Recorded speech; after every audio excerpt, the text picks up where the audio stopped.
25 voice में आपका स्वागत है। हम सुन रहे थे आदि शंकराचार्य द्वारा लिखित विवेक चूड़ामणि। आइए सुनते हैं। ज्ञानेंद्रियों के साथ वृत्ति युक्त वृद्धि ही कर्तापन के स्वभाव वाला विज्ञानमय कोश है, जो पुरुष के जन्म मरण स्वरूप संसार का कारण है। चित्त और इंद्र आदि का अनुगमन करने वाली चेतन की प्रतिबिंब शक्ति ही विज्ञान नामक प्रकृति का विकार है।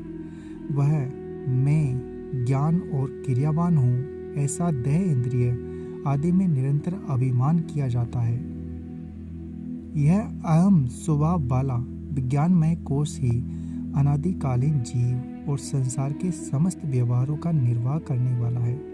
यह अपनी पूर्व वासना से पुण्य पापमय अनेकों कर्म करता और उनके फल भोगता है तथा विचित्र योनियों में भ्रमण करता हुआ कभी नीचे आता और कभी ऊपर जाता है। जागृत स्वप्न आदि अवस्थाएं, सुख दुख आदि भोग, देहादि से संबंधित आश्रम आदि के धर्म कर्म, गुणों का अभिमान और ममता आदि सर्वदा इस विज्ञान में कोश में ही रहते हैं। यह आत्मा की अति निकटता के कारण अत्यंत प्रकाशमय है, अतः यह इसकी उपाधि है जिसमें ब्रह्म से आत्म बुद्धि करके यह जन्म मरण रूप संसार चक्र में पड़ता है। यह जो स्वयं प्रकाश विज्ञान स्वरूप हृदय के भीतर प्राण आदि में स्फुरित हो रहा है, वह कूटस्थ आत्मा होने पर भी उपाधिवश कर्ता भोक्ता हो जाता है। वह प्रात्मा मिथ्या बुद्धि से परिच्छिन्न होकर उससे एकीभूत हो जाने के दोष से स्वयं सर्वातक होते हुए भी मिट्टी से गड़े के समान अपने को अपने ही से पृथक देखता है। वह प्रात्मा स्वरूप तो सदा एक रूप ही है, तथापि उपाधि के संबंध से उसके गुणों से युक्त होकर उसी के धर्म के साथ प्रकाशित होने लगता है। जिस प्रकार लोहे के विकारों में व्याप्त हुआ अविकारी अग्नि उन्हीं के समान प्रकाशित होता है। शिष्य: हे गुरुदेव, ब्रह्म से हो या किसी अन्य कारण से प्रात्मा को ही जीव भाव की प्राप्ति हुई है और उसकी उपाधि अनादि है तथा अनादि वस्तु का नाश हो नहीं सकता। इसलिए इस आत्मा का जीव भाव भी नित्य है और ऐसा होने से इसका जन्म मरण रूप संसार चक्र कभी निवृत्त नहीं हो सकता। तो फिर हे श्री गुरुदेव, इसका मोक्ष कैसे होगा, सो कहिए। गुरु: हे वत्स, तू बड़ा बुद्धिमान है, तूने बहुत ठीक बात पूछी है।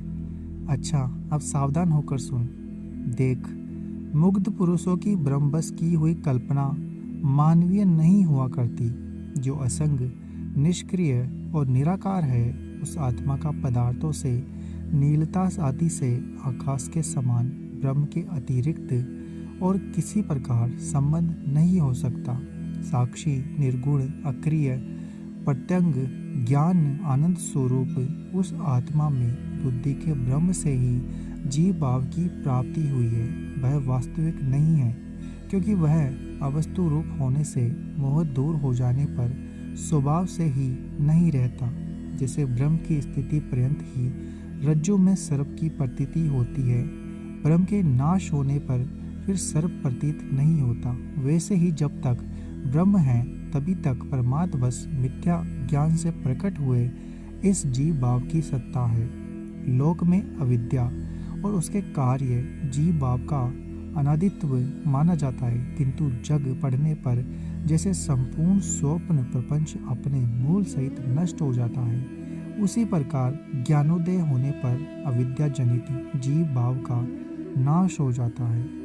यह जीव भाव अनादि होने पर भी प्राग भाव के समान नित्य नहीं है, क्योंकि अनादि प्राग भाव का भी ध्वंस होना देखा ही गया है। अतः जिस जीवत्व की बुद्धि रूप उपाधि के संबंध से ही आत्मा में कल्पना हुई है, वह स्वरूप से उस आत्मा से पृथक नहीं हो सकता। बुद्धि के साथ यह आत्मा का संबंध मिथ्या ज्ञान के कारण है। इसकी निवृत्ति ठीक ठीक ज्ञान हो जाने से ही हो सकती है और किसी प्रकार नहीं, तथा ब्रह्म और आत्मा की एकता का ज्ञान ही वास्तविक ज्ञान है, ऐसा श्रुति का सिद्धांत है। अतः ब्रह्मात्मैक्य ज्ञान हो जाने से जीव भाव की निवृत्ति हो जाती है। उस ब्रह्मात्मैक्य ज्ञान की सिद्धि आत्मा और अनात्मा का बलि प्रकार हो जाने से ही होती है। इसलिए प्रत्यगात्मा और मिथ्यात्मा का बलि प्रकार विवेचन करना चाहिए। अत्यंत गंदला जल भी जिस प्रकार कीचड़ के बैठ जाने पर सोच जल मात्र रह जाता है, उसी प्रकार दोष से रहित हो जाने पर आत्मा भी स्पष्टतया प्रकाशित होने लगती है। सत्य आत्मा के विचार से असत्य की निवृत्ति होने पर इस आंतरिक आत्मा की स्पष्ट प्रतीति होने लगती है। अतः अहंकार आदि असदात्माओं का बलि प्रकार वध करना ही चाहिए।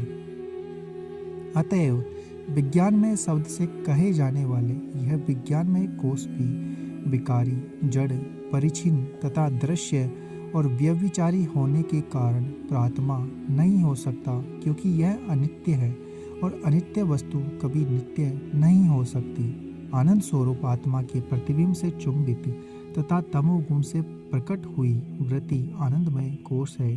वह प्रिय आदि, प्रिय, मोद और प्रमोद इन 3 गुणों से युक्त है और अपने अविष्ट पदार्थ के प्राप्त होने पर प्रकट होती है। पुण्य कर्म के परिपाक होने पर उसके फल स्वरूप सुख का अनुभव करते समय भाग्यवान पुरुषों को उस आनंदमय कोश का ही स्वयं भान होता है, जिससे संपूर्ण देहधारी जीव बिना प्रयत्न के ही अति आनंदित होते हैं। आनंदमय कोश की तीव्र प्रतीति तो सुसुप्ति में ही होती है, तथापि जागृति और स्वप्न में भी इष्ट वस्तु के दर्शन आदि से उसका यति किंचित भान होता है। यह प्रात्मा आनंद में नहीं है, क्योंकि आनंद उपाधि युक्त एवं प्रकृति का विकार है, शुभ कर्मों का कार्य है और प्रकृति के विकारों के स्थूल शरीर के आश्रित है। श्रुति के अनुकूल युक्तियों से 5 कोशों का निषेध कर देने पर उनके निषेध की शुद्ध बोध स्वरूप साक्षी आत्मा बची रहती है। इस प्रकार जो आत्मा स्वयं प्रकाश, अन्नमयादि 5 कोशों से पृथक तथा जागृत, स्वप्न और सुषुप्ति तीनों अवस्थाओं का साक्षी होकर सतरूप, निर्विकार, निर्मल, शुद्ध सत्व स्वरूप उसे ही विद्वान पुरुष को अपना वास्तविक आत्मा समझनी चाहिए। उम्मीद है आपको हमारा यह प्रयास पसंद आ रहा होगा।